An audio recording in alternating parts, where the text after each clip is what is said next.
డబ్బు, అనారోగ్యం, ఉద్యోగం, వ్యాపారం, అప్పులతో బాధపడుతున్నారా? మీకోసమే లాంచ్ యువర్ ఫ్యూచర్ ప్రోగ్రామ్.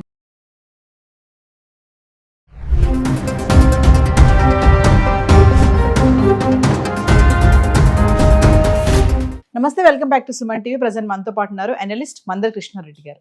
నమస్తే సార్. నమస్తే అమ్మా.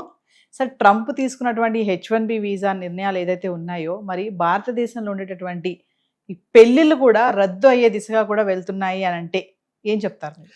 వాస్తవంగా ట్రంప్ రెండోసారి అధికారంలోకి వచ్చిన తర్వాత సంస్కరణల దిశగా వెళుతున్నాడు. తన ఎలక్షన్లో వాగ్దానం ఇచ్చిన దాని ప్రకారంగా తమ దేశంలో ఉండే వాళ్ళకే ఎక్కువగా ఉద్యోగాలు దొరకాలని, ఇక్కడ ఉన్న వాళ్ళకే అవకాశాలన్నీ కలగాలని, బయట నుంచి ఎవరైనా వస్తే వాళ్ళ వల్ల ఈ దేశానికి ఎంతో కొంత ఉపకారం జరగాలి, మేలు జరగాలి. వాళ్ళ డబ్బన్నా ఇక్కడ తీసుకొచ్చి ఇక్కడ వాళ్ళు పరిశ్రమలు పెట్టి తద్వారా కొంతమందికి వాళ్ళు ఉద్యోగ ఉపాధి అవకాశాలు కల్పించాలి. లేకపోతే వాళ్ళ టెక్నాలజీ వల్లనైనా కొంత ఏదైనా మెరుగైనటువంటి ఫలితాలు రావాలి. వాళ్ళ నాలెడ్జి మనకు బాగా ఉపయోగపడాలి. అలాంటి మేధావులైనటువంటి వాళ్ళు మాత్రమే ఈ దేశానికి రావాలి తప్ప ఇక్కడున్న డబ్బుని వాళ్ళ దేశానికి పంపించేటువంటి వాళ్ళు మాకు అక్కర్లేదు.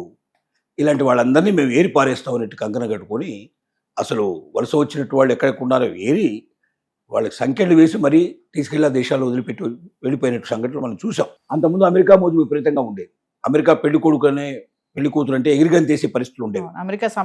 అమెరికా సంబంధాలు అంటే దానికోసం ఆపర్చునిటీస్ ఎవరిస్తారా అని దానికోసం ప్రయత్నం చేసిన వాళ్ళు సంగతులు చాలా ఉన్నాయి. అంటే అమెరికా అనేది ఒక డ్రీమ్, ప్రపంచంలోనే ఒక అలాంటి డ్రీము, ఈస్ట్మన్ కలర్ డ్రీమ్ లాంటి డ్రీమ్ అది. ఆ డ్రీమ్ను ఒక్కసారిగా చెదిరిపోయే పరిస్థితి ఏర్పడింది. ఎందుకంటే ట్రంప్ వచ్చిన తర్వాత ఏం చెప్పాడు, వీసాలని వీళ్ళంతవరకు అన్ని స్ట్రిక్ట్ చేసేసాడు, వీసాలని రద్దు చేసే ప్రయత్నం తీసుకొచ్చాడు.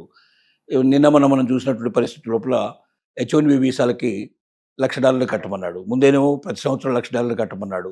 తర్వాత ఏదో ఒత్తిళ్ల వల్ల ఇప్పుడు $1,00,000 సంవత్సరానికి కాదు జీవితకాలం అనేటువంటి పరిస్థితి తీసుకొచ్చాడు. ఇది స్థిరంగా ఉంటుందని కూడా లేదు. మళ్ళీ రేపు పొద్దున్నే రాత్రి కలేదన వస్తే రేపు పొద్దున్నే ఎల్లుండి దయచేసి మళ్ళీ అదే పాట పాడినా పాడుతున్నా $1,00,000 కాదు $5,00,000 కట్టాలన్నా ఆశ్చర్యపడాల్సిన అవసరం లేదు. ఎందుకంటే ఒక స్థిరమైన అభిప్రాయం ఉండే వ్యక్తి కాదు, ఏదైనా ఒక కాన్స్టెంట్గా ఒక దాని మీద నిలబడే వ్యక్తి కాదు. అతను ఒక రకమైన ఒక భావనలో ఉండే వ్యక్తి, ఒక ఆలోచనలో ఉండే వ్యక్తి. అలాంటి వాళ్ళు రేరుగా ఉంటారు, చాలా తక్కువ మంది ఉంటారు.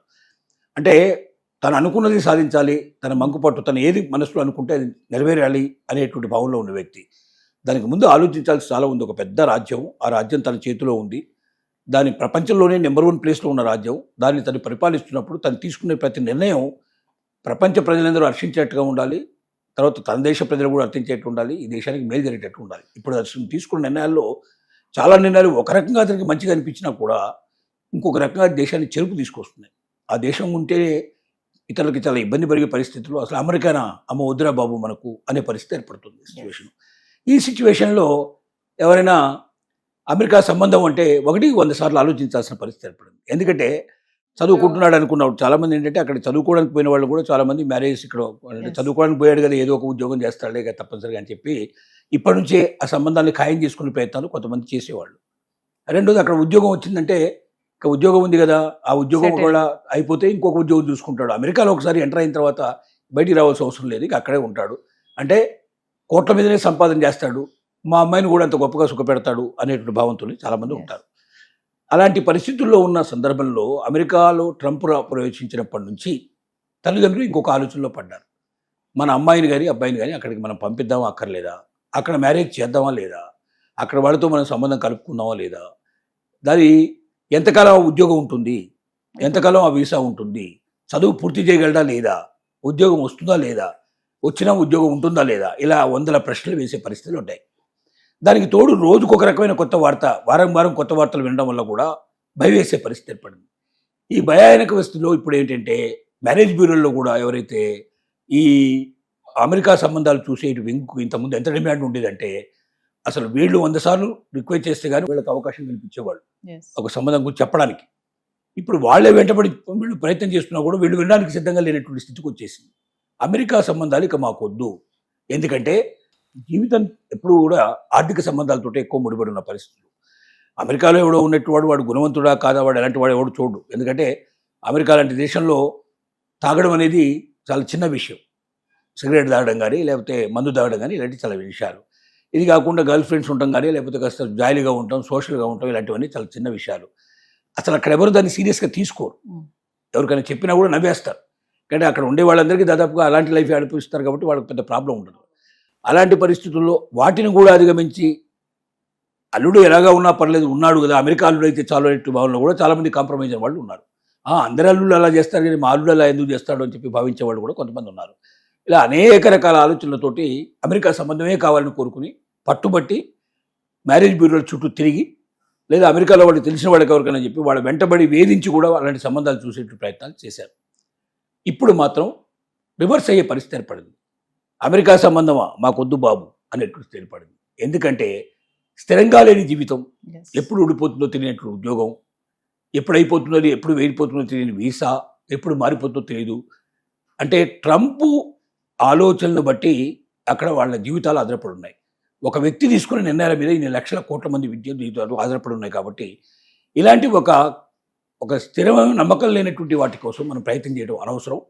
ఇలాంటి దాంట్లో మనం పోయి మన అమ్మాయిను అబ్బాయిను అక్కడ రిస్క్ తీసుకునే పరిస్థితి తీసుకెళ్ళి కుదేలమైన పరిస్థితి ఏర్పడి అక్కడ ఒకవేళ మధ్యలో అన్నీ ఊడిపోతే, ఉద్యోగం లాంటివి ఊడిపోతే మళ్ళీ ఇండియాకి తీసుకురావడం అంటే వచ్చిపోయే ఖర్చులు విపరీతంగా అయిపోతాయి.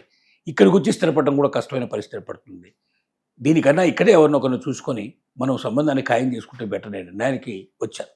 సార్, ట్రంప్ తీసుకునే ఈ సడన్ క్విక్ డెసిషన్స్ వల్ల చాలా వాటిపైన ప్రభావం ఉంటుంది కదా సార్? ప్రతి దాని మీద ఇప్పుడు మీరు భర్తృదానికి సంబంధించిన విషయం ఉంది. ఇంతకుముందు గర్భిణీ స్త్రీలు చాలా మంది ఎస్. అమెరికా వెళ్ళేవాళ్ళు దీనికోసం ప్రత్యేకంగా. Delivery అక్కడ time. డెలివరీ అయిపోతే అమెరికన్ సిటిజన్ అయిపోతాడు.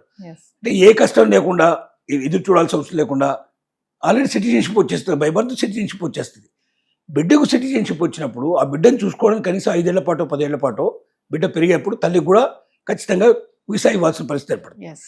ఆ వీసా ఇచ్చిన తర్వాత ఆమె వాళ్ళ సిటిజన్షిప్ కోసం అప్లై చేసుకుంటుంది. కాబట్టి బిడ్డ ఉన్నప్పుడు తల్లికి కూడా వీసా ఇచ్చేటువంటి పద్ధతులు దాదాపుగా అక్కడ ఖాయమయ్యే పరిస్థితి ఏర్పడింది. అంటే బిడ్డ పేరు మీదుగా అమెరికా లోపల స్థిరపడే అవకాశం పుష్కలంగా ఉన్నప్పుడు చాలా కుటుంబాలు ప్రపంచం అంతా వచ్చి చాలామంది అక్కడ డెలివరీ కావడానికి గర్భిణీ స్త్రీలు, కొంతమంది అయితే ఈ ఇమిగ్రెంట్స్ ఎవరైతే ఉన్న ఇల్లీగల్ ఇమిగ్రెంట్స్ ఆ దేశ సరిహద్దులు దాటి తుపాకీ దెబ్బలకు కూడా కొన్నిటికి రెడీగా నిలబడి పోయిన బతికితే మాత్రమే లోపలికి పోతేనే అమెరికాలో అయిపోతాను కదా అనే భయంతో ధైర్యంతో అలా వచ్చిన వాళ్ళు చాలామంది ఉన్నారు. ఇప్పుడు ఏమైంది, అలా భర్తీ చేసిన వాళ్ళు ఎవడు అమెరికన్ సిటిజన్ కాదు అని చెప్పి ఒక కనపోటుతో పొడిచి పారేశాడు. దాంతో గర్భిణీ స్త్రీలు అమెరికాకు రావడం మానేశారు. ఒకటి అయిపోయింది అలాగా. ఇప్పుడు పెళ్లిళ్ళకి సంబంధించిన విషయం మనం ఇట్లా చూస్తున్నాం, ఉద్యోగాలకు సంబంధించిన విషయం అట్లా అయిపోయింది, చదువుకు సంబంధించిన విషయం అట్లా అయిపోయింది. ఇంకేముంది, ఉద్యోగం కోసం పోవాలి, చదువు కోసం పోవాలి, అక్కడ సిటిజన్షిప్ అనేది తీసుకోవడానికి పోవాలి. ఈ 3 దారులు మూసేసిన తర్వాత ఇక అమెరికా పోవడం దేనికనే విషయంతో వెళ్ళాలనే ఆలోచన కూడా పూర్తిగా తొలగిపోయింది. మానవ జీవితం మీద అన్ని దేశాల మీద ఎంతో కొంత ప్రభావం దీన్ని తప్పనిసరిగా పడింది. Thank you.